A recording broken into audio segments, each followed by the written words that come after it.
In 3, 2, 1. John, are we live? We're live, sir. What's going on, buddy? Not too much, my man. How are you? I'm good. Anxious. Yeah. Gonna get out of here tomorrow. Tell the people why. Well, most of them know who are Yeah. listening, but if our awesome guests, friends are watching, I'm doing the Alcatraz Triathlon on Sunday, and I was telling you at lunch, I don't get too scared to do anything anymore. Right. Between the boxing, jiu-jitsu, racing cars, I've jumped out of planes. I'm like terrified of this thing. I Really? don't want to do it, but I think it's a good thing that I don't want to do it because it's one of those times where I'm going to force myself to do something I don't want to do Right. that I'm terrified of, which I Yeah. haven't had that feeling since, I don't know, 15 years ago maybe. So Wow. I feel good about that. If my buddies could stop, and one of them is watching, if you could stop sending me videos of sharks attacking people in the San Francisco Bay, of people struggling to swim the San Francisco Bay, that would be awesome. Is that Sean? No, Sean just said, I suggest you don't do it. But he's going with me, so he's going to be there to support. That's good. Okay. But yeah, so if my buddies can stop sending me shark attack Please. videos in the Yes. bay, that would be awesome. What's the charity? I'm sorry. So we're doing it with an autism charity. It's an autism outreach charity. And the really cool thing in my shout out today, usually I let you do shout outs first, Sure, but I'll go go ahead, is really back to Lawrence Dunning, who motivated me to do this. He's a rock star. He's out in Hawaii right now, and it's his beautiful wife Jen's birthday today. Happy birthday. He's a motivational guy. I'm glad he talked me into it. I might hate him come Sunday afternoon. He just did the Kona Half Ironman this weekend, and he's doing the Alcatraz this upcoming weekend. Guy's Just a to make me beast. feel like my accomplishment sucks. Right. He did an extra triathlon this weekend. But we outraised everybody. So everybody who donated, thank you so much. So it's already a big win for us. So we literally doubled plus some the second place finisher. Wow. Very So, good. Very thank good. you to everybody who ended up donating. Yeah, That for was sure. cool. There's so many good things as far as you're challenging yourself a lot, and you're raising money for a great cause. Yeah. So it's a win-win. Very good. If I get very back proud of you. not eaten by a shark and not drowning, I'll be happy. We'll be good. Yeah, those are, usually when I wake up in the morning, I'm pretty confident that I won't get eaten by a shark or drowned that day. Yeah.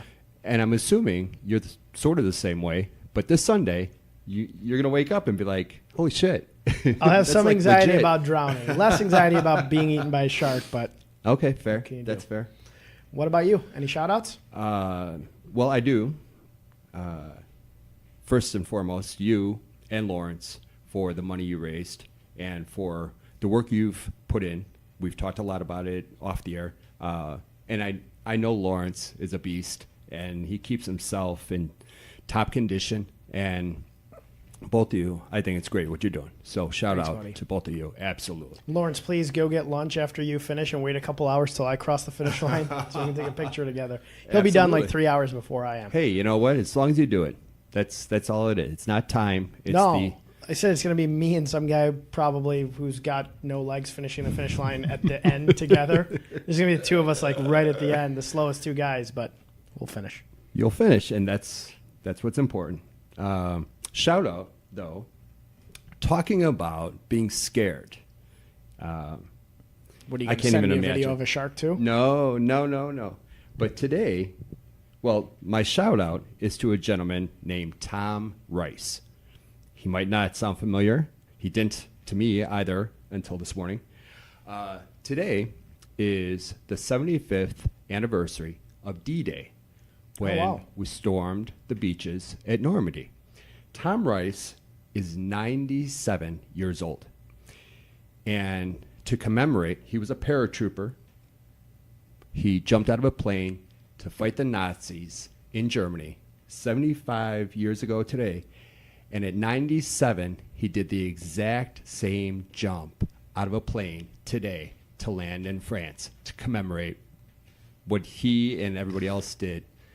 I saw it on the news this morning, hit the rewind, wrote his name down, looked it up. I mean, wow. Cool. It's one thing I don't know, he was 20-something, 22. Jumping out of a plane, scary. Being in a foreign country, scary. But you got all these people down there shooting at you.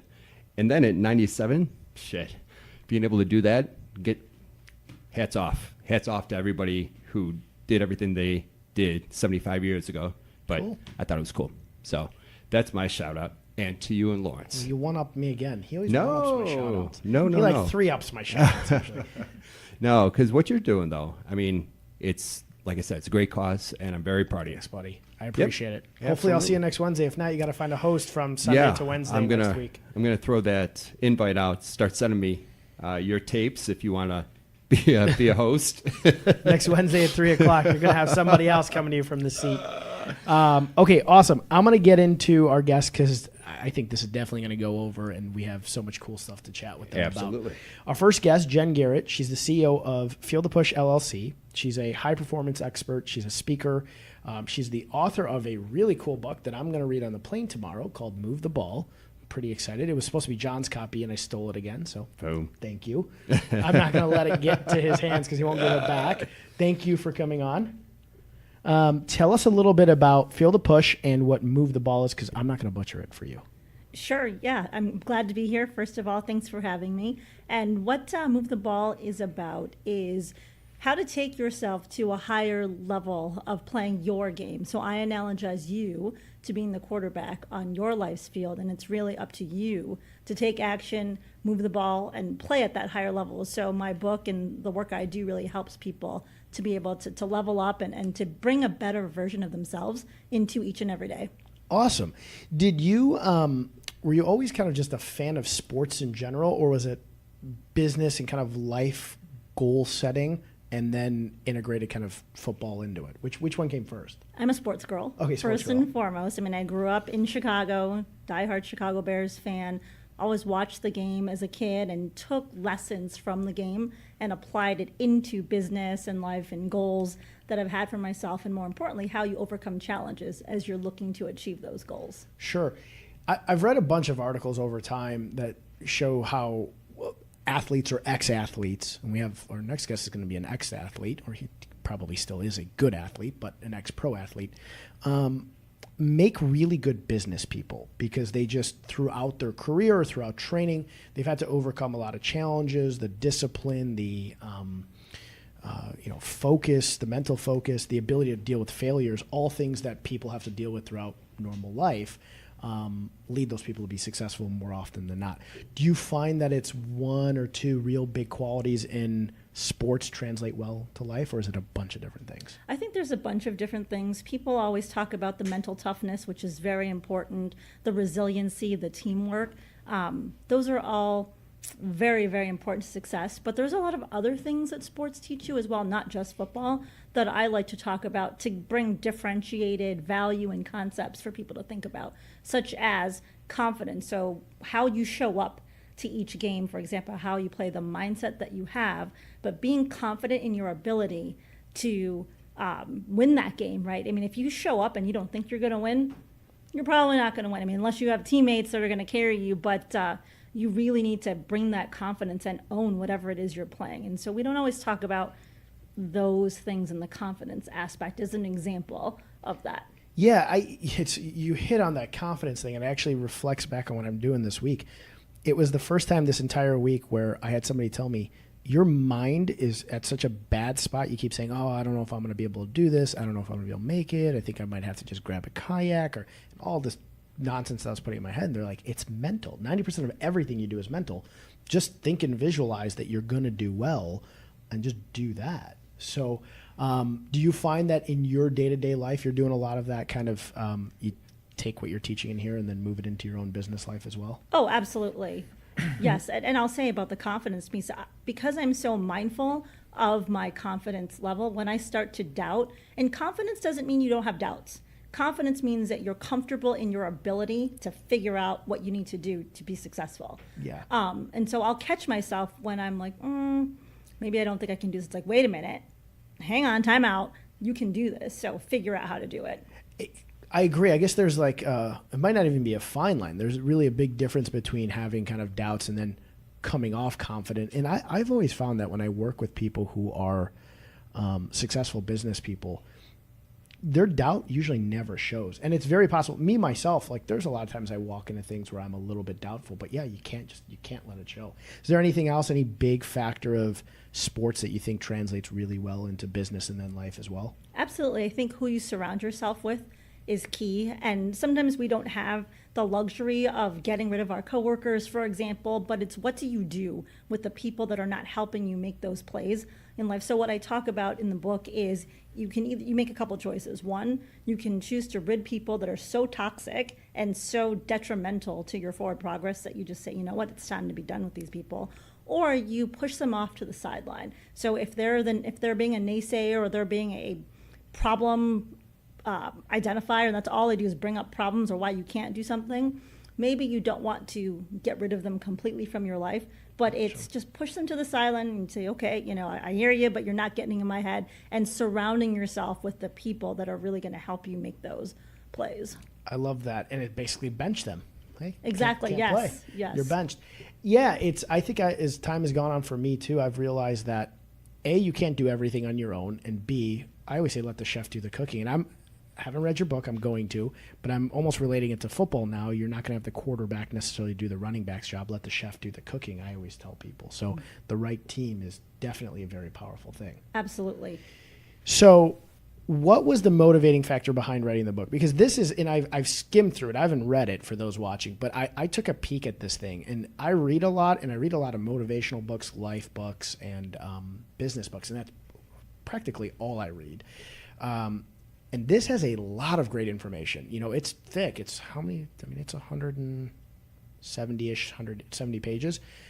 I read all this stuff that's like a 30-minute quick read, and it's all the same stuff that you've heard over and over again. This has a lot of cool chapters and principles in it. What motivated you to say, hey, listen, I'm going to write this thing? Because this is a serious book you wrote.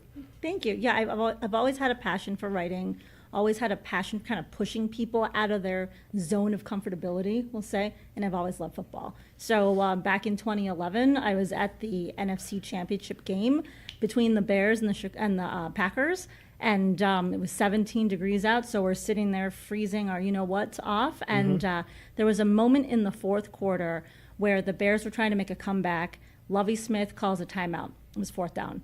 And so in that moment, I thought about how in our own lives we have fourth down moments. And we have to make decisions on, do we go for it? If so, what are we going to do, right, to get us that next first down, so to speak, in our life? And so that was how the book came to be. So the Bears didn't win that game, obviously. And so on my way home, I started just jotting down notes, and that's what you got. Oh, that's crazy. So it was really an aha moment that it was. Ended up kind of sparking this book. Sadly, they didn't win that day. Anybody who is a Chicago fan knows that they didn't win in 2011 against the Packers, right? Correct. How long did it take from beginning to end? Because I'm sure this was a labor of love, putting all this together. Yeah, it took me about a year and a half. Not bad. The reason for that is because I had these great ideas and I wrote them down, and then I did nothing. Why did I do nothing? Because I did not have the confidence that I could actually get a book published. I felt like, well, I don't know how to do it. I don't know anybody that's an author. So I let the unknowns kind of deter me instead of saying, okay, I'm going to figure this out. How can I connect and learn from other people? And just by chance, I'm a lawyer. We have to take continuing education classes. Yep. I was in one of those, and the guy that was teaching it was a New York Times best-selling fiction writer who used to be a lawyer. And I thought, this might be just the contact that I need. And that kind of sparked things. And I did a class that he took, or that he gave, and he basically said, write every day. And so after I took that class, I wrote every day, and then I just kept working on it, and then it came to be. That's crazy. First of all, great law of attraction there. You were thinking about it, and then you took a CLE, and that guy was there, so that's awesome. The fear I think most people have is exactly what you said, like, where the heck do I start? And that's a great point. Just keep writing until you have enough content, and then you probably put it together and started to make sense for itself. Were you a practicing attorney while writing this on the side? Yes. Oh, you were busy. Yes. Still a practicing attorney. Yes. And grew up around here, and the name of the business is Feel the Push LLC. What does Feel the Push LLC do? And that's your entrepreneur side, aside from just practicing as an attorney, right? Correct. You're very busy. Yes, I have 5 kids too. Oh my Single God. parent, 5 kids. Oh, guess- I didn't know that. Wow. John, we are never allowed to. John and I sit here sometimes and complain to each other a little Right. bit about our workload. Yeah. Next time we complain, we're just going to be like, think of Jen. Yeah, no kidding. So there's not enough hours in the day. I Look at literally you. Holy was. cow. I was complaining about an hour and a half ago to somebody about how my day has to go today. I complained at lunch to you about how my day is going to go because I have an early flight to catch tomorrow. And I'm like, I am just swamped. I was swamped last night. Done complaining. You take the busy cake. How do you find time? You know, it's really prioritizing what's important to you in life. And I talk about dominating the day. And so Okay. I think it's planning, right? You plan. So every night I think about, okay, what are the key things I need to get done tomorrow? And it's just being purposeful with how you spend your time and saying no to the things that don't align with that. So I write down before I go to sleep 5 things I think I need to get done the next day. I mean, there's a million things you got to do. I go back to 12 o'clock the day before and I answer all the emails that I didn't answer. And then I write 5 things down. And that's been one of the best things I've ever done. Where I'm awful is the saying no. I'm so bad at doing that. And I think that's such a learned trade and a learned skill set. How did you be able to do? I think you're just probably so busy that some things you have to say no to. Was that a difficult thing for you to learn how to do, or did you practice that? Yeah, I mean, I guess I was feeling overwhelmed, like I'm juggling all these things, parenthood, my lawyer job, my field of push stuff. I'm also an Army lawyer, currently serving. So Wow. I was just feeling like, oh my God, there's so many things. I'm just exhausted. And I think because of that, I said, okay. And I'll actually share a quick story. Yeah. I had a cup of coffee. I was holding it. I fumbled it. Use that word on purpose. I fumbled it on to the table and a little bit spilled. That same thing happened a couple days later. And I said, you know what? I am doing too much. I'm going so fast. It's just, this is not good for me. It's not healthy. Right. And so then I really became very deliberate with what I'm going to spend time with. And I wasn't afraid to say, you know what? No, I'm not doing that, or I'm not going to pursue this because the timing's not right. People reach out as an entrepreneur. People reach out to you all the time about, oh, you know, check out this opportunity and why don't you do this? And it's easy to say, oh, yeah, let me go chase that. But every minute that you spend doing one thing is a moment, or is a minute you don't have for something else. And I think when you think about that, it's easier to say no to things because you realize what you're sacrificing to do something else. Time is such a valuable commodity. One of my favorite quotes is a goal without a plan is just a wish. And I got to a point where I would set like these long-term goals and I would just never hit them. I'd set like a 1-year goal and I even wrote it down. I would just like hold on to it and look at it and say, okay, if it's right in front of your face, you're going to see it. And I wouldn't hit those goals. And then I realized I have to break those goals down into what I have to do basically every week. I call it winning the week. So I'm just goal setting a lot. I'd love to get your take on how you just kind of tackle a big goal. So like if a company has, you know, hey, I got a sales figure goal at the end of the year, are you one that just kind of breaks it down into, again, what do you do every single day? Yeah, so in my book, I talk about getting the next first down, and it's love about that breaking idea. down the bigger goal into mini milestones, and that way you know what you're working towards on a weekly basis, a daily basis. But what happens with that is a couple things. One, it makes things not seem so overwhelming, right? And so you can focus on that next first down, that next mini goal. Once you achieve it, then it makes you like, hey, I accomplished something, so you want to build on that momentum, and you're excited to continue. But also you should take a moment and celebrate that and be like, hey, I did this, because that makes you feel good about yourself. It gives you that confidence because you see the progress. And also then you can kind of assess where you're at, and do you need to make adjustments to get to that next first down, or what do you need to do? Oh, I'm going to use that all the time now. That get to your next first down. That's such a cool way to incorporate football and then sports into goal setting. For me, I always said, yeah, the big goal seems so big. If I told you I had to lose 50 pounds this year, you'd say, well, that's a lot of weight. If I said if I have to lose 1 pound this week, you'd be like, okay, stupid, don't eat Chipotle again this week and lose a pound. Right. A pound a week for 52 weeks is 52 pounds. But I always felt like I was just always looking at the 50 pounds, not breaking it down. But I love that get to your next first down. And you celebrate first downs. Right. And what happens is then you're building habits that last because you're breaking it down. Whereas if you focus on the 50 pounds, you get overwhelmed and you get discouraged because maybe you're 10 pounds into it and you're like, oh my gosh, I got 40 more to go. Instead of saying, I've been done a pound a week for the last 10 weeks. that's really cool. I'm going to keep doing that. Yeah, that's I really like that. That's such a great way to break it down. Do you have a bunch of these, get to your next first down, a lot of like lingos that match back into football? Any other cool ones? Because I'm going to steal them all. I'm going to read this book in public. I'm going to use them all starting next week in the office when I'm coaching and training. But I love that. I've got a lot of them. Okay. Another one, I guess, think before you punt is one. It's that fourth down moment, right? So it's considering, is it time to kick the can down the road or keep working on it? And so in the book, I give you some things to think about as you're making that assessment and figuring out what to do. Yeah, I mean, that when you just said that, it sparked in my head. A lot of times people have also, I think, they hold on to ideas and stuff and they don't kick it away. Like you might just end that, I guess, that down or that charge. I feel like a lot of business owners hold on to bad ideas because they think it's a great idea and they just don't get rid of it. Mm-hmm. Yeah. Punt. What did you say? It was think before you punt. Think before you punt. Okay, I'm going to take that one. It's in the book, right? It's in the book. I'm highlighting that and I'm going to keep that one.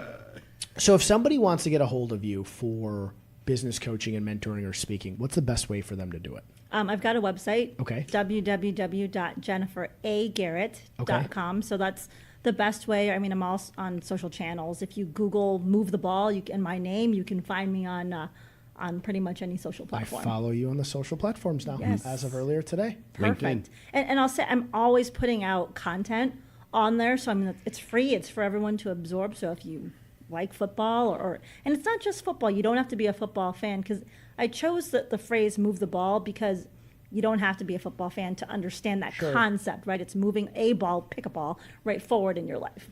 So you also have a podcast, right? You do kind of like these daily tips on, I know your Facebook page has these kind of daily tips or yes. Is it daily? What is it called? Tell me. I usually do these morning motivations, yes. but I'm not doing a podcast yet. It's okay. in the works. Okay, perfect. Very cool. But I do put content out. Very cool. Podcasting has become such a big thing and such a great way for people to consume information and data. When I go home, I almost never watch TV anymore. I watch Joe Rogan's podcast a lot. John and I are big fans, but a lot of times when I'm done with his, my YouTube off my Apple TV just goes to another podcast, and it's almost like I go from podcast to podcast, just eating up information, and it's awesome. I think everything you're teaching here is going to translate so cool into a podcast. I think that's going to be a blast. What do you do for, and this is, I'm being curious again, and I'm guessing a lot of people are as well, energy management. So I always find that my energy levels kind of go up, they go down, they go up, and I tell everybody, you don't have energy or motivation endless forever. It's going to go up and go down. You are dragged in a million different directions. What do you do to kind of just keep your energy levels high? I think it's really about doing things in your life that you find fulfilling and that you're passionate about. And when you have that, then it's easy to have that energy because you're constantly fired up about what it is you're doing, what game it is you're playing. And so you're ready to go. I mean, even on those days where you didn't get as much sleep, you're like, it's time to rock and roll. Let's go. I do drink coffee every morning, so that coffee loaded with sugar does help. But I mean, I tend to be very purposeful with how I spend my day and what I will say no to and what I'll say yes to. And I think when you do that, that gives you more energy because you're controlling what it is you want to work on instead of just letting people dictate or letting the day happen to you. So you're more proactive with what you're doing. Yeah, it seems like almost everything you do has a very big purpose behind it, very purposeful. Are you early riser, kind of middle riser? Are you up at 4? What's your schedule?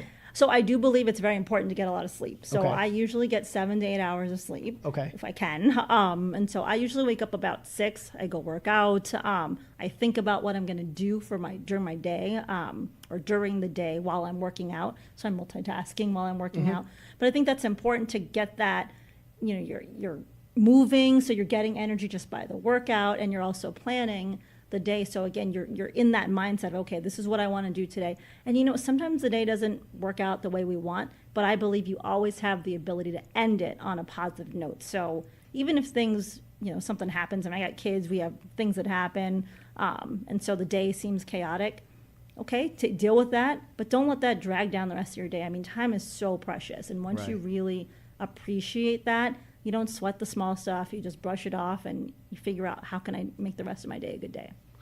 I love that. I'm very bad about, I worry myself to sleep a lot, and then I wake up frantic, like, oh my God, I have all these messages, and I don't take a pause to plan my mornings very well. I put 5 things in my phone, but I'm terrible at that. I just wake up and I'm just like immediately look at my phone and just completely stressed out. And I think that's a great piece of advice, to just wake up and be purposeful in the morning and just take a second to pause and then plan the day. Yes.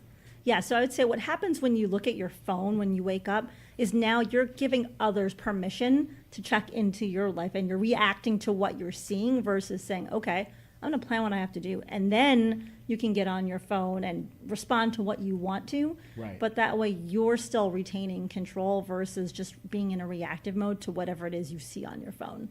Yeah, I think that's so important. I think where I'm bad is, and I think a lot of business owners that I coach a bunch of them in our office, I think they're bad. And John might be better at this than I am, because I know you work out kind of in the morning sometimes and you get up and you take your time. I am very reactive right away. And then it just forces me into kind of this like busy mess of a day from go. Whereas if I hit pause for a second, I think if anybody watching is more like me than you, if they just kind of pause their morning for a second and don't just jump into it, you'd have a much more calm entry into your day. Yes. For sure. What do you do outside of all the work and writing and everything else that you do? Fun? I'm a sports girl, so I love football. I'm a Cubs season ticket holder, so I try to get to Wrigley when I can. Our teams are good now. Yes, they are good now. So it's fun to watch. It is funner to watch when they're doing well. Who, and this might be a very loaded question for you because you're a big fan. Who's your favorite Bears player of all time? Walter Payton. Okay, that was quick. Yeah, that's a good answer. That's that was a good quick. one. You didn't Yeah. even pause. I won't Nope. ask for a second favorite. Outside of the Bears, who's the next favorite team? Or are you just like screw them all? Football or football? Oh, that's a good. Because you went to you lived in California, so I was wondering if it's a Southern Cali team. I did. Yeah, I have a son that's going to be. Oh, he's 23. He just turned 23 a couple of weeks ago. And he's a Colts fan. So I guess I'll just say that from an AFC side, I root for the Colts because he's a diehard Colts fanatic. How did that happen? It was when the Bears played the Colts in the Super Bowl. Bowl. He became a fan, and he's stuck with them. I mean, they've had some not so pleasant seasons themselves over the years, and he's still a fan. Was he a fan going into the game, or did they turn him into a fan? Because I'm sure you were not happy if he was a fan leading into that game. No, I think he became a fan because of that game. Yeah. That was the game where Hester in the first play returned for a touchdown, amazing. right? Yes, yeah. Yep. It was that kickoff return. Yeah, I was at Peace Pizza, and it had I think it was right when Peace was first opening up, because that was how many years ago? You were going to know these facts. I definitely That won't. was 2007. Look at that. yeah. Boom. So in 2007, it had just opened up, and the place just went insane. And then if you saw the place at the end of the game, it was like everybody's firstborn had just been stolen. Like everybody was just like, you got to be kidding me. Yeah, I was thinking of going to the Super Bowl, and I didn't. I lived in Orange County at the time, so I flew to Chicago for the game. My cousin and I were going to go to Soldier Field to watch it. We ended up not doing that. We went to a bar to watch it, and then you have big screens everywhere, and I mean, that was an amazing kickoff return, and then everyone was excited, and then, not so much excited at the end. Hester was so exciting to watch when he was doing that, because he was doing it so often. It was almost like they were terrified that every time he got the ball, that was going to happen. Yeah. That was really cool. But none of the Bears' accolades, I think, would add up to the excitement of when the Cubs won the World Series. That was insane in Chicago. It was, and I went to the World Series. You did? I did. Did you go to the game when they won? No, I wish I had. But no, I went to game 4. I ended up selling. I lived in Grand Rapids, Michigan, so I came down for the game 4, and then that game they lost, and I was like, oh, okay, I'm not going to come back down again, even though I wanted to, but I was convinced that they would lose because I was there. So I just I was like, no, I'm going to be the jinx. So We all thank you. You did the right thing. I You did, didn't go. yes. I lived in Streeterville at the time, and a bunch of my friends went to Wrigley, and I was like, I had to work the next morning, and I said, I don't know when I'm going to get out of there, so I'm just going to watch from home. And I was so angry with myself the next day that I didn't actually go to Wrigley and watch it, at least in Wrigleyville. I was so bummed and so mad at myself because it was so close to going. And it's one of those feelings where a friend of mine called me the next day and he said, you should have been there. He goes, I've never experienced anything like it when they won, and we were in a bar in Wrigley. Oh yeah, it was amazing. Yeah, that team, I mean, you've got such great personality and characters, and I mean, even the front office, just some really class act people with that organization. And I think that helped. I mean, whether you're a Chicago Cubs fan or not, I think people across the country, across the globe, and were pretty cool. It was pretty neat to see that the Cubs actually broke the curse. Yeah. You have a fan, Omandi Peter, said, following very closely Jennifer Garrett, # moving the ball. Very nice. Thanks for joining us. You got a fan. Well, I'm going to transition, and we're going to come back to you. I'm going to transition to Mladen here, who is the CEO of Freeze and Float, which is a wellness and health spa in Chicago. They do, and I'm going to let him explain everything that they do because they do so much cool stuff, and I'm so geeked out to come back from Alcatraz. Hopefully we'll survive and come back and do all the stuff that you guys have there. Thank you for coming on. Thanks for having me. So tell me what Freeze and Float does and the services you guys provide, because I don't want to miss anything.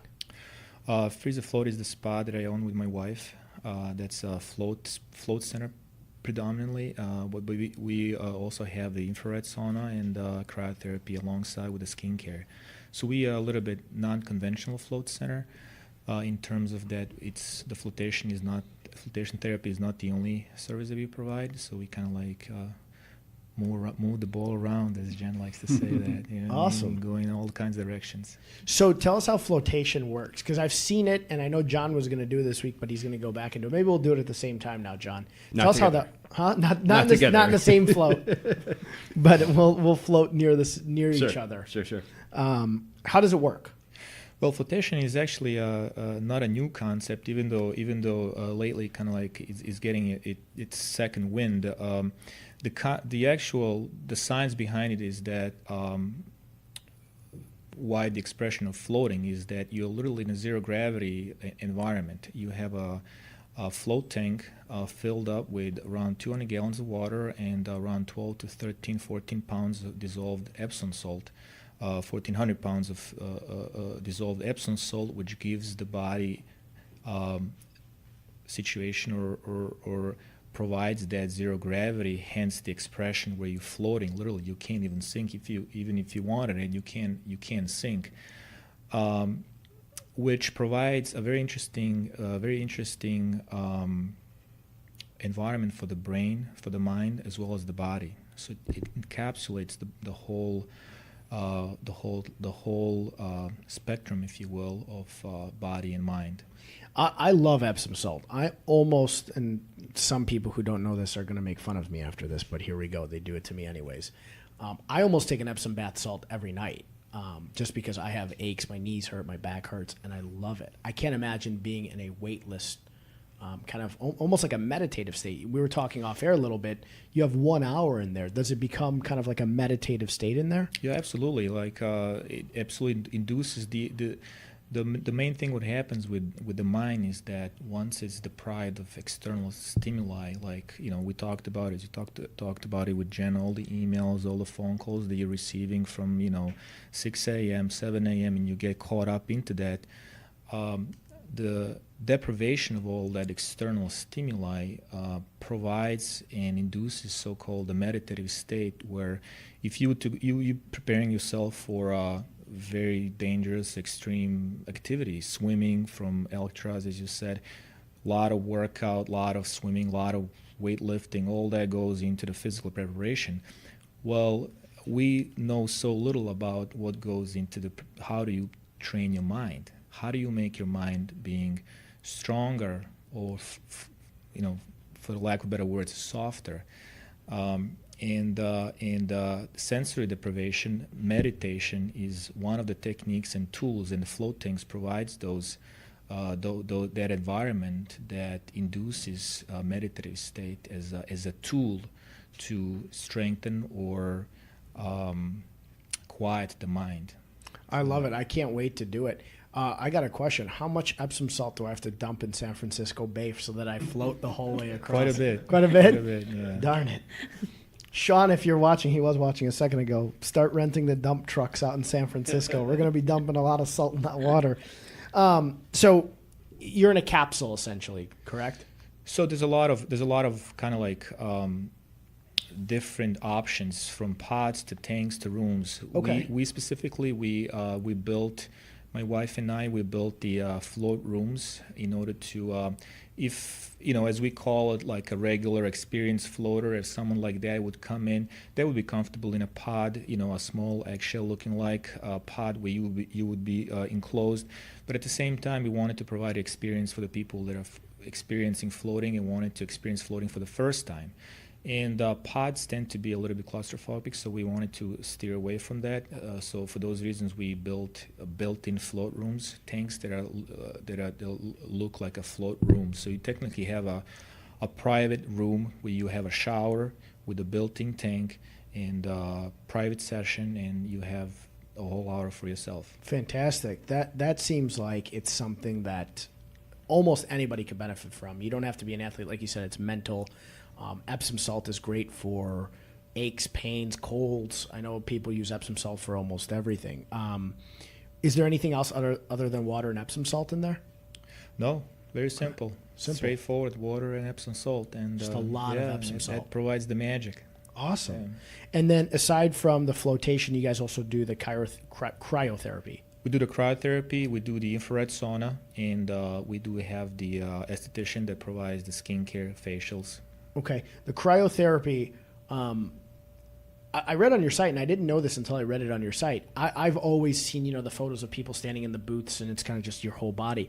But you can actually do it for certain body parts as well, correct? Right. We do have the whole body cryotherapy, the chamber, as you are referring to, as well as the localized cryo, where you can actually do the cryotherapy to specific designated parts of the body. Let's say you have a sprained ankle, or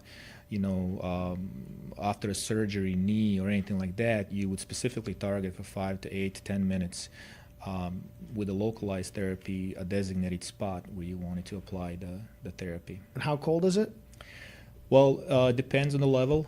There's 3 levels. Each session is 3 minutes, and it varies. So it would be around -80 to -145, 50. Yeah. Wow. We're gonna stuff John in there at one. How can you max it out? Just like freeze him in there? Yeah.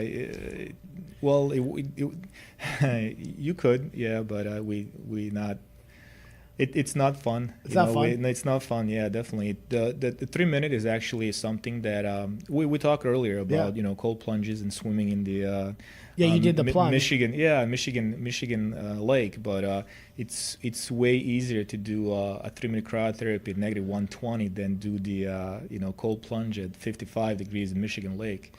So that's what I was always That's what I always wondered, because those things obviously at 120 degrees, that's very, very cold. But the average person can withstand doing that for 3 minutes.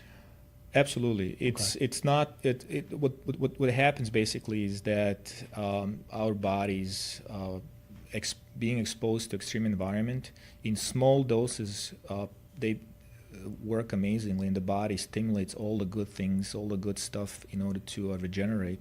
So what happens during the cryotherapy is that we putting the body in so-called state of shock. We actually lying to the brain that that's a extreme environment, even though it's not. So the brain operates on the processes the outside situation, reality based on the temperature of the skin. What happens is this temperature of the skin drops, and that puts the brain into DEFCON 5 state, where it says, okay, now we're going to preserve life organs, blood vessel constrict. All that happens for 3 minutes, and then once you reheat, blood vessels expand. Once you reheat, the blood vessels expand. The refeed of oxygen and all the nutrients goes with the blood. The blood vessels are even more. The flow of the blood is greater. So that's the first and foremost what happens. So. How often do you recommend somebody? How often can somebody do it, and then how often is recommended for somebody who's a relatively active person? It's perfectly safe to do it basically as you please and how you feel. So from let's say some athletes that are putting their body through the grueling activities, to everyday cryotherapy, to a couple of times a week, to once a week. I would say some like the. it would be 2 to 3 times a week would be kind of like, or twice a week for a regular person that works out and wants to take care of his or her body would be kind of like the sweet spot. And I think it's so important. I was notoriously very bad my whole life of taking care of my body. I would work out pretty extreme from everything I've always done, but I never did the massage therapy. I never saw a chiropractor. I never saw a physical therapist. I never saw anybody. I never did any of this stuff. Now I'm, into my mid-30s and everything's falling apart. I would tell anybody who's listening, if you are physically working out, both your mind and body, you have to start to take care of it. Because when things go bad, they go bad quick. Yeah. Well, me coming from a little bit different culture, it's and different life experiences. It's interesting to see all that because here what I see quite often is, bigger, stronger. Let's go. Let's not give up. Even when your body is giving up, you're pushing that. I'm sure Jen faced that so many times, in her career, and people that she's facing. And it's not necessarily like that. You need to give the body the rest. Sometimes it's not doing anything. You're doing more to your body and to your physical improvement and fitness than if you would go to a workout. So more is not always the answer. Better. And what got you into doing this? And then obviously you were a soccer player. When did you move here? And give us some background on you. Yeah, I was playing soccer all my life. I didn't play on the highest level, but that was kind of like my ticket to United States. Coming from the athletic background, I was always interested in I had to be interested in recovery. That's one of the first and foremost reasons that I kind of like was interested in anything that goes outside of the box, if you will. And then, I'm interested in health, nutrition, spirituality, if you will. Mm-hmm. Kind of like we talked about certain meditative techniques and how to quiet your mind and live life worth living. Yeah, I really like that. And your wife is she's a pharmacist, so right? She brings she's the actually a big shout out to her. Unfortunately, she wasn't able to come today due to business obligations, but. She's actually the driving force of all this. That's fantastic. Just like behind the scenes. Well, that's fantastic, and it's great that you both have very strong backgrounds in medicine and then obviously fitness and sports that lead you to understand the needs of your audience. So you guys know exactly what your audience needs absolutely. From two sides. That's kind of like the combination of us two. That she brings a completely different perspective on everything. She comes from a pharmaceutical background and familiar at all as the mainstream medicine does and does amazing things, but at the same time it doesn't do everything, and combining that with different modalities is actually very, very interesting to see the response, and actually fascinating to see how people will respond to that in terms of bettering the outcome of whatever they're dealing with. Well, it's like John said, you guys have a good team. I mean, that's a good set of teamwork you guys have together.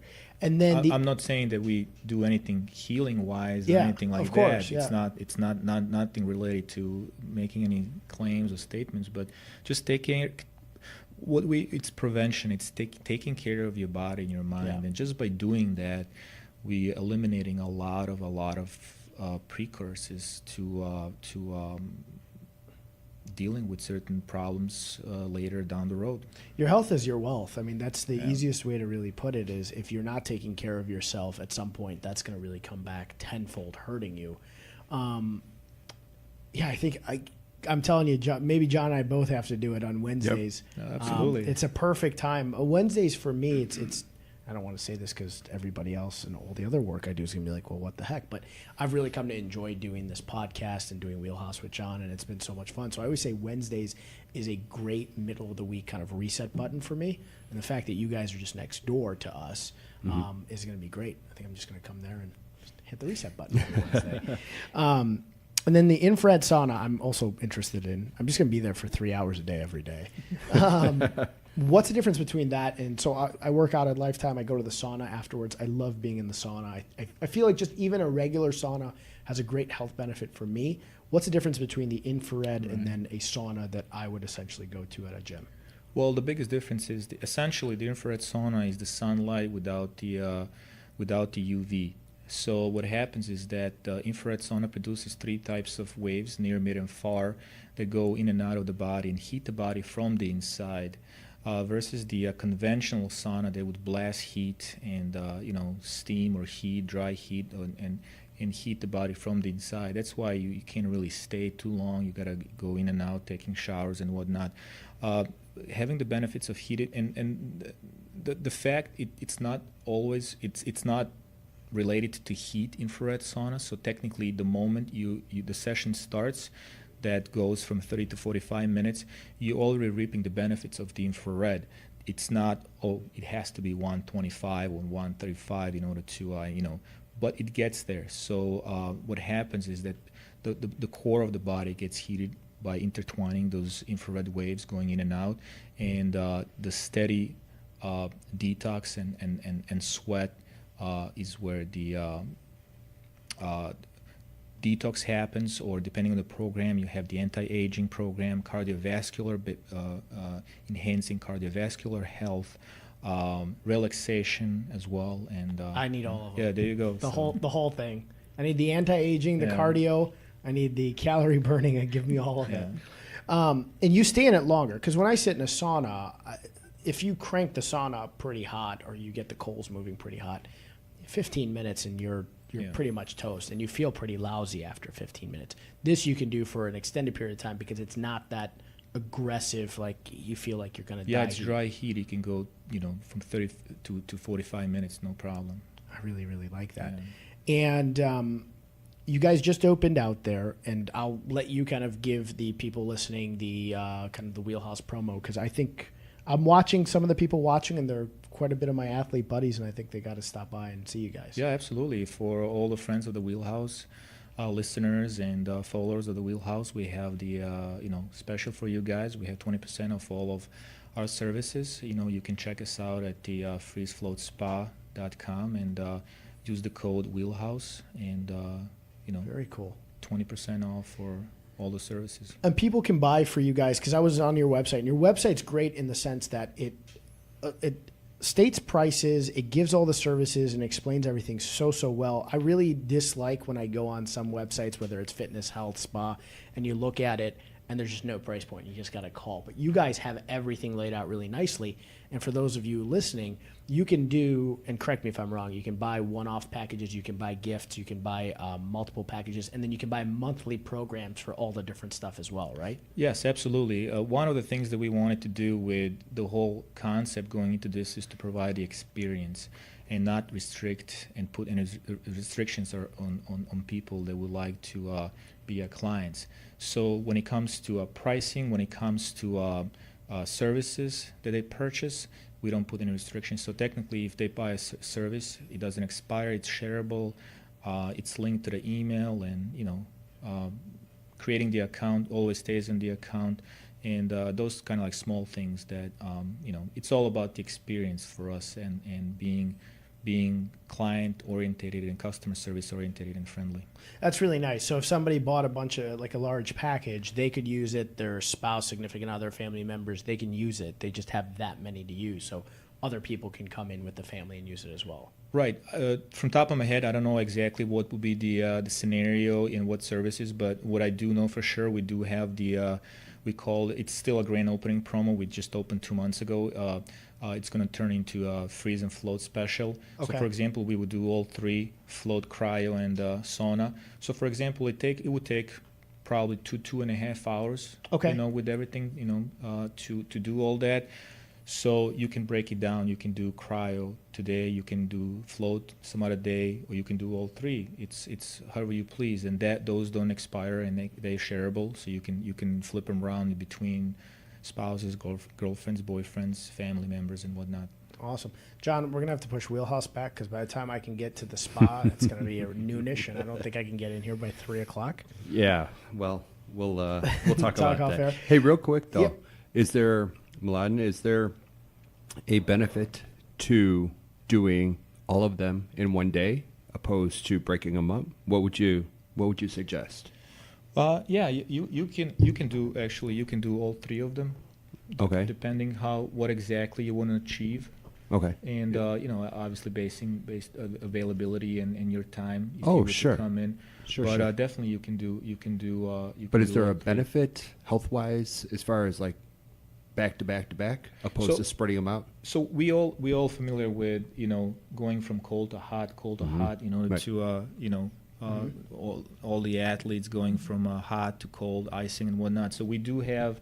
You would have the cryo, you would have the infrared sauna, so you would go from cold to hot or hot to cold, and then the flotation would give you that relaxation mode, kind Very of like good. the Zen mode. So depending how you want to start your day or finish your day, that's how would we form which service would be to start with and which one would be to finish with. Very good. All right. Thank you. Yeah, absolutely. So, do you still play soccer? You're obviously a very fit guy. What do you do to stay kind of healthy and in shape? Just for fun, Yeah. yeah, and kind of like to be in shape. So nothing competitive or anything like that. Combining all kinds of stuff, playing some tennis and working out, and it's kind of like in my blood. So Yeah, I'm guessing if you sure put, Jen can, Yes. she can relate to that. So it's kind of like always stays within you. Jen, I think you're going to have to stop by this place too, because you obviously outwork the rest of us by a lot. You're definitely going to have to stop by and check these guys out. Have you ever tried any of that stuff? I have not, but I'm very interested in Yeah, it. So I absolutely. definitely will. And I like what you said about having to really take care of your mind and your body, because one thing that I talk about a lot is playing for the long game. So it's not compromising your health and your wellness for short-term gains. It's really setting yourself up in the long term, and you've got to take care of yourself. That's why I mentioned I sleep 7 to 8 hours, because that's part of that. You've got to be healthy and you've got to rest. And so absolutely. So services that you offer definitely can help people with positioning them for the long game. Jen, were you obviously when you're writing this and you're practicing as an attorney and you have kids, were you ever kind of that 4 or 5 hour sleep person, and then it started to hit you hard, and then you said, well, I got to adjust myself a little bit? Or did you always have like sleep as kind of a pivotal part of what you were doing? No, I didn't appreciate the importance of sleep until a couple of years ago, when I started to really feel more overwhelmed. And I'm getting older. I'm in my 40s, and that starts to wear on you. And so I think then I started realizing, you know what, I need to start taking care of myself and not ignoring any signs. If you're having health issues, got to take care of you. When you made that fumbling statement and you said you fumbled your coffee and stuff, it hit home for me, because I recently started to try to get more sleep, because I was just finding myself almost forgetting things. I'd say I was just about to do something, and what was I about to do? Like, that's not like me. I'm not firing on all cylinders when that sort of thing starts to happen to me. And I said to myself, what's one thing I can definitely start to control? And it's add a little sleep, because I was a 4 or 5 hour sleep guy, and I felt good for a long time. And then all of a sudden I was like, well, can't do that anymore. Getting a little bit older. Right. Yes. Did you find that it was immediate when you started to sleep longer, that you just felt better? Yes, because I've been going so long on such short sleep cycles, and you're tired, you have headaches, and you're just dragging through the day. And so when I started increasing the amount of sleep that I got, because you can't go 5-6 hour sleep days and then have one good 8 hour day and then expect to be at full speed, right? So you have to have that continual cycle of sleeping and resting, your mind, your body. But yeah, I did notice that once I started doing that consistently, I mean, my productivity was just shooting up, and I was getting more done. Do you listen or watch anything with Tony Robbins? I do. I like Tony Robbins. I also there's another gentleman, Brendan Burchard, who is in the circle of Tony Robbins. And so they talk a lot about the importance of sleep. And some other things too. I like him a lot, but he's got, and I don't know, Mladen, if you listen to him, he's got like a sleep mask that's provided by a doctor. And it's not like a sleep apnea mask, but he sleeps in it, and he says he only sleeps 4 or 5 hours a night, but he gets some sort of way deeper sleep. But it's almost like he sleeps in like a chamber of sorts. And now Tony Robbins is worth damn near $1 billion, so he can probably do some things that us normal people can't do. But have you heard of that? Have you heard? I have not. Yeah. No, I'll just have to look that up. Apparently, it puts him in a lot of. Maybe you've heard this too. Apparently, it puts him in like this very deep sleep quick. So apparently, it takes a while to get to a deep sleep. But whatever contraption that he sleeps in or uses, that's a machine, it apparently puts Tony in deeper sleep and much, much quicker, so he gets better rest. Interesting. Yeah, I mean, it's important to get that deep sleep. I mean, if I've gotten 4 hours of really good deep sleep, that's better than 6 hours of, not in that REM stage. And so it's interesting. I'll have to take a look at it. I don't know what it costs, but it takes a doctor to prescribe it. Mladen, how much do you sleep? That's early to bed, early to rise, but I don't really when I have to wake up early and all that, I definitely wake up early, but as Jen says, sleep is very important, and that comes first. Taking care of yourself, and then there's nothing that's out there that's worth more of your own well-being. And if you were to take 2 hours a night, it piles up down the road. For sure. So if I need to wake up early and go to work and do stuff, I do. I don't really have. There's a lot of people out there now that promoting wake up at 4 a.m. and 3 a.m. and work out and work your butt off and stuff like that. But to each his own. So I personally don't do that. I like to wake up rested and nothing like specific masks or anything. Yeah, I'm not a 3 or 4 a.m. waker upper either. I am not good at waking up, so 3, 4 a.m. for me is tough. I'm guessing you guys are readers. I know for a fact, you're a writer, so you got to be a reader. John had a question he put up on his little whiteboard for me, his love notes he writes me. Any book recommendations? This is not a new Or favorite books, maybe, that are not your own book? Move the ball. You can get it on Amazon, right? You can. I'm going to give the shout out before we do that. Amazon.com, buy her book. Anywhere else can they get it off your website too, or is it just Amazon now? On my website, there's a link to the Amazon link, and it's available paperback, Kindle, as well as audiobook version. Oh, cool. Do you read the audio? Yes, I did narrate it, and I'll share awesome. real quick why I did that, because I almost didn't narrate it. Okay. And, I thought that because football is a male-dominated sport, that I would have a male reader, and I had a friend that said, this is your story, your voice, you need to narrate it. And so I did, and I had a lot of fun. Awesome. And this is my presumption, is that your passion for this, I'm glad you did it, because your passion for this will come out when you're reading it. And I drive a lot, so I drive 30,000 miles a year. I use Audible a ton. And I sometimes cannot stand when people are reading books, and then I'm like, 2 minutes, and I'll say, I can't listen to this book. If it's a book I really want to read or consume, I'll just get the hard copy because I just don't like the person's voice. I feel like I'm glad you did that, because your passion probably comes out. The Extreme Ownership book I read, which is a popular book among business people, when you listen to the two guys who read it, they're so passionate. They're both Navy SEALs, and their passion comes out. And I've listened to the book twice now, and I'm like, I'm glad they read their own book, because the passion comes through. So yeah, I would agree with that. You know exactly what to talk about, what tone of voice to highlight different things, and then I can also I did this. I went off script and talked about other stories that fed into the book. Awesome. As well as whereas if you had someone else narrate it, they're not going to know those things. Just reading it. Very, very cool. So any book recommendations outside of that? Any favorite books? There's a book that I really like. It's not a new book, but it's called How Full Is Your Bucket? Okay. And what it is it talks, so for me, I talk a lot about how it's not only your goals that you should be focusing on, it's helping others, because it takes a team, right? Everything I've done is because other people have helped me in some way, shape, or form. I didn't do it on my own.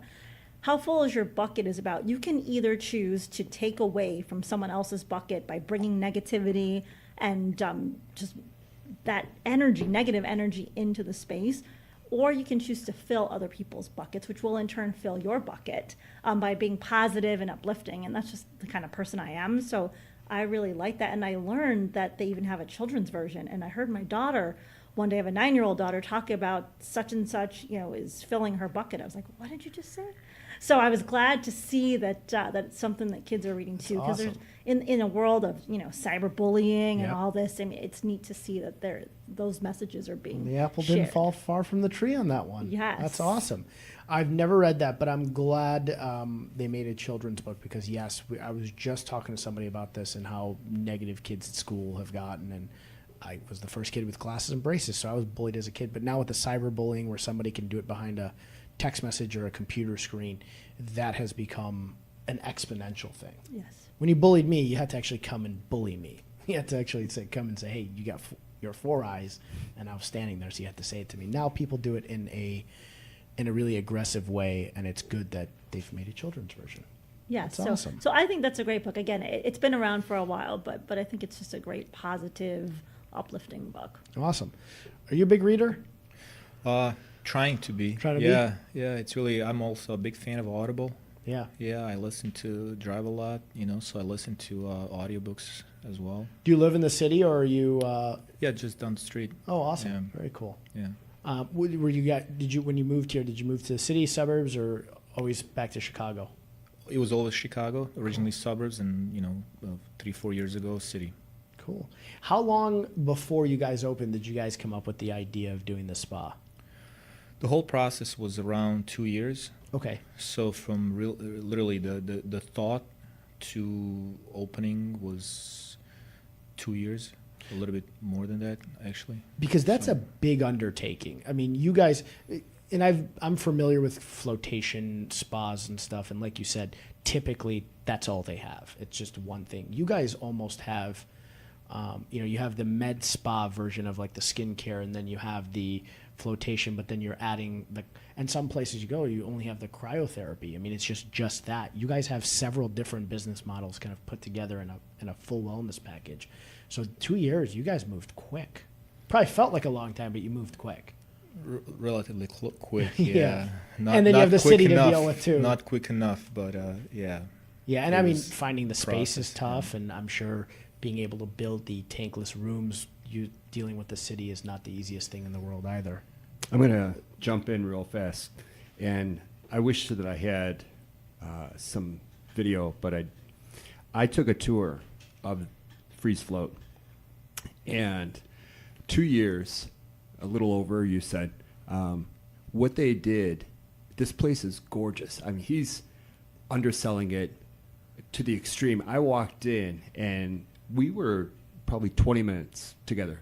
Kind of took me through to each and talked a little bit about it and showed me. But I can't wait to do the float, because it's just the whole area, everything they have going on is gorgeous. So however you did it in that short time, and like Mo just said, as far as dealing with contractors and the city and code and everything, and make it attractive, functional in 2 years, man, you guys wait until you get in there and see this place. I'm excited to go Absolutely. check it out. Wait I until can't you wait see it. It's to cool. check it out. Yeah. Well, good for you guys. I mean, I know Thank putting you. together any sort of space in the city of Chicago, 2 years is not that long. I'm sure, like you said, it felt like a long time and you wanted to open, but I'm excited to check it out. Well, I have to say that we were also very lucky to be with people that from the building owner and his family they saw something in us, and it was helped us a lot. I have to say that. So Awesome. there was to say that as we are talking about entrepreneurship and all that, I feel that as for me, most important thing was making the decision and going and putting yourself out there, and then all kinds of things happen, and those things happen for us. So there's a lot of things that we were not able to foresee, and we had to deal with that, and then we're able to deal with that. So there's a lot of I was about to ask you guys, because we did go over, and I knew we would. I feel like I could talk to you guys for hours upon hours. I was going to ask you for any advice for entrepreneurs. Is that kind of the advice that you're? I'm sure you have a ton of it. I don't know if I have one. You know what I mean? Because actually, I never thought by myself being an entrepreneur until John came into the. I saw John, and he said, "Hey, well, what about being a guest and all that?" And I'm like, "Oh, wow, actually, someone thinks about me in that way." I never thought about myself in that way as I'm this or that, or any types of titles for that reason. But I don't even think that I would be able to fully describe what that term means. Besides, speaking out of my personal experience. We decided to we made a decision to do something. There was a certain drive present, and we wanted to challenge ourselves. And this is all not necessarily we talk about the end game all the time. We're just enjoying the process, and the process is tough, and that's the beauty of it, at least for me. You know what I mean? Feeling the anxiety, uncertainty. The only thing that's promised when you take that route, you know, it's uncertainty. You don't know what you're gonna face, and that's the beauty of it, and that's where the growth lies. You know, challenging ourselves day in, day out, and growing from every single obstacles that come in front of us. And we don't know where we're gonna go, and but you know, we're going. So we'll see how's that gonna work out. I think you're going to go great places. And John, I don't think even did this on purpose, having the two of you in, but you have somebody who wrote a book on kind of, I mean, it's football, but athletics in general, translating to kind of life and business. And then somehow, John, you have a athlete who is now an entrepreneur and doing a great job in here. What a coinkydink. Yeah, John has a way of making sure this kind of works out perfectly. But you know, a lot of the things that, Jen, you were explaining, you're doing, you know, the obstacles, I'm sure, when you're in sports and you're in fitness, and also having to come here from another country and then, you know, become a successful entrepreneur here, you probably have had a lot of obstacles. And like you said, it's part of the journey. Absolutely, yeah. I wasn't lucky enough to have Jen's book when we started. You know, well, don't try to take my copy. You know, we just you know put ourselves out there and start doing things. But you know, definitely I can relate a lot to how we reacted during the process of building that business from, you know, our previous experiences. You know, discipline in sport, hardship in sport. You know what I mean? Adjusting to the newly situation that arises every minute. You know what I mean? So I think there's a lot of the major basically takeaway for me would be like, how would you respond? You know, like a fighter, you got to work in a milliseconds. You know what I mean? Like a boxer, MMA fighter. But you know, for us, was almost like that because there was constantly day in, day out. It was some new challenge, and how we reacted to that, how we responded to that's kind of like what it was for us. So that's something that, you know, as everybody else, you know, we had a you know, everything laid out. You have a nicely written business plan, and you know, it's supposed to go like this and it's supposed to go like that, and then every single thing that could have gone wrong did go wrong. Well, it's like you related it to boxing. Yeah. Good old Mike Tyson has the best quote. Everybody has a plan until you get punched in the face. Exactly. Yeah. So we got punched in the face day one. Yeah. And the whole plan was, you know, out of the window. And he was like, okay, you know, we're betting on ourselves. And that's the most beautiful thing that for me and for my wife and myself is that we're enjoying that. We're enjoying challenging ourselves, and there's no better bet to put out there besides putting that on ourselves. And you know, we'll see what happens. Well, I love it. Best of luck to you guys. I think you're going to do incredible. And before I ask Jen for advice, did you watch the boxing fight this weekend? Or did you catch the clips at least? I caught the clips. I caught the news, and I was shocked what happened. But you know, again, that's the beauty of sports, of beauty of boxing, and you know, you know, very very motivated actually. Yeah, he had nothing, and nothing. You know, proved literally everybody wrong.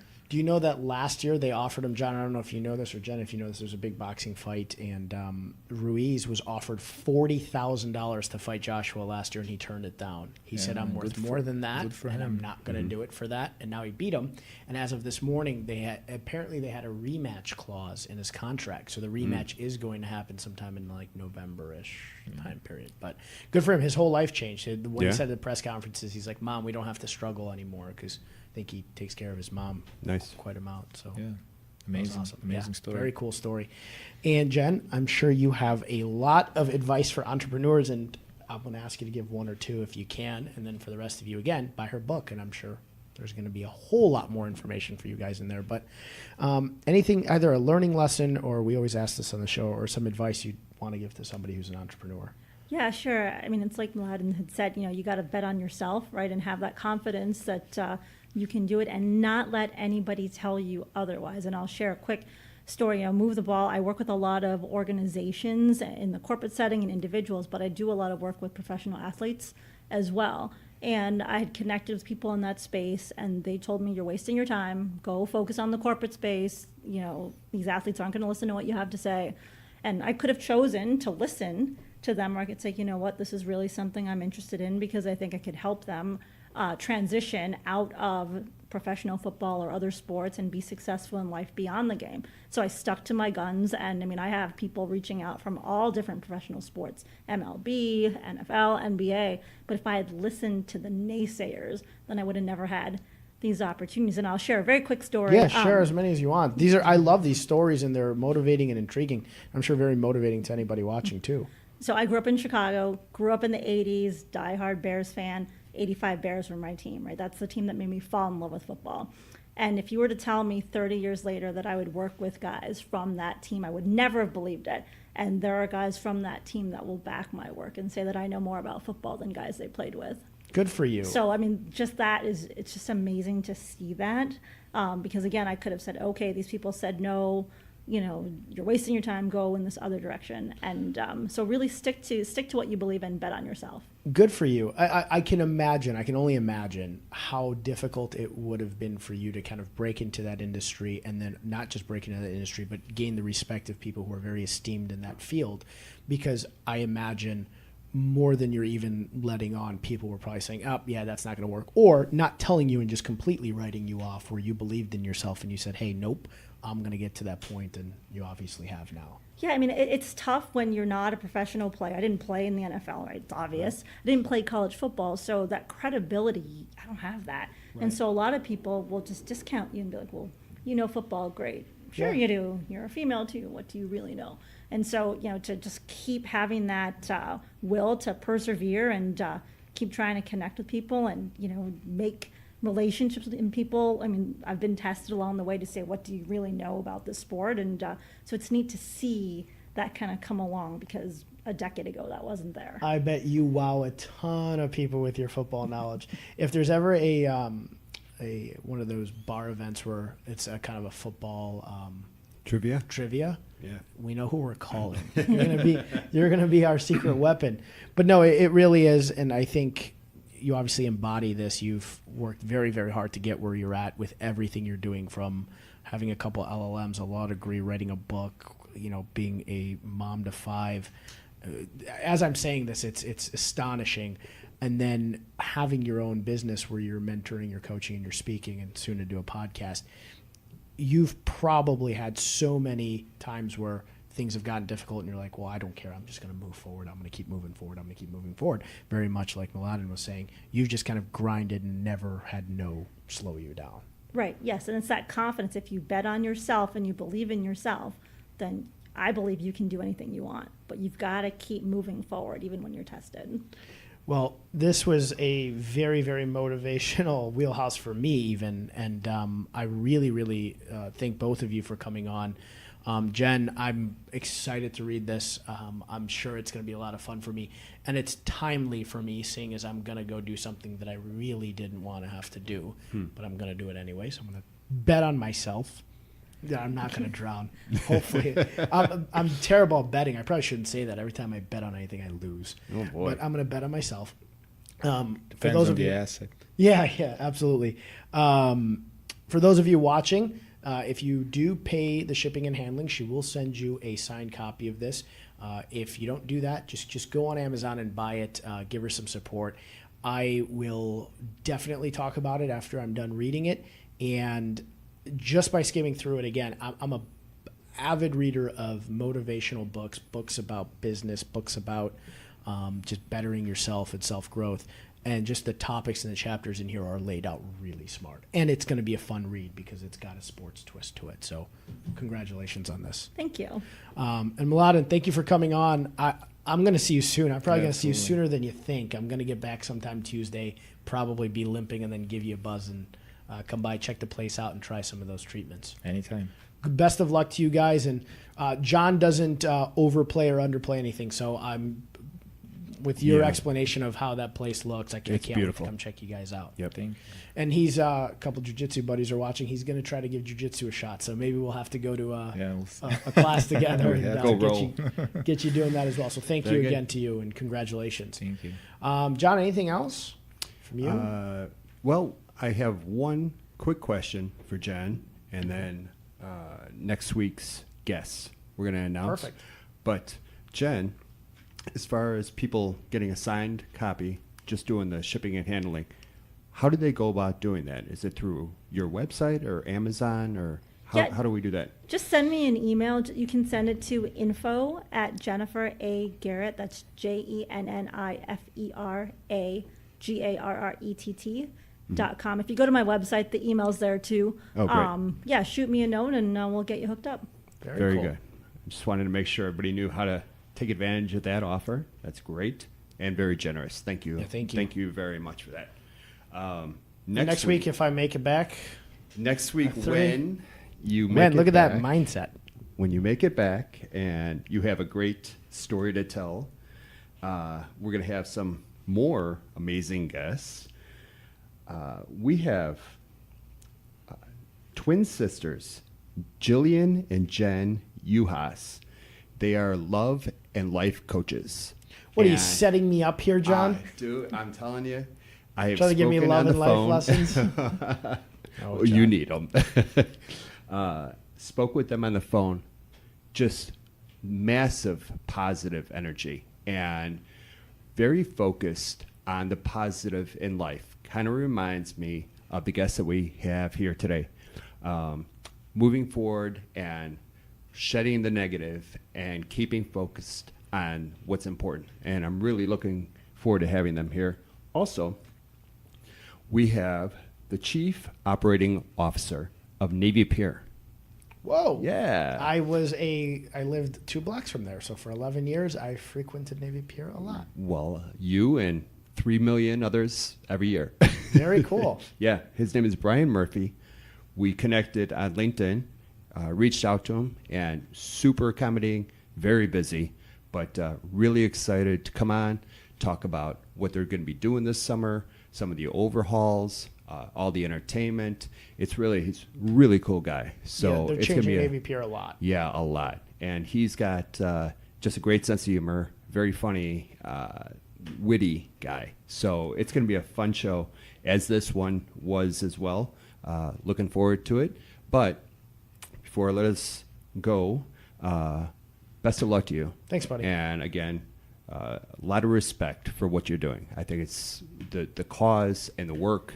Very proud of you. Appreciate it. Thank you so much. Absolutely. And we will see you guys next Wednesday at 3 o'clock. Sounds like it's going to be a fun show. Absolutely. In 3, 2,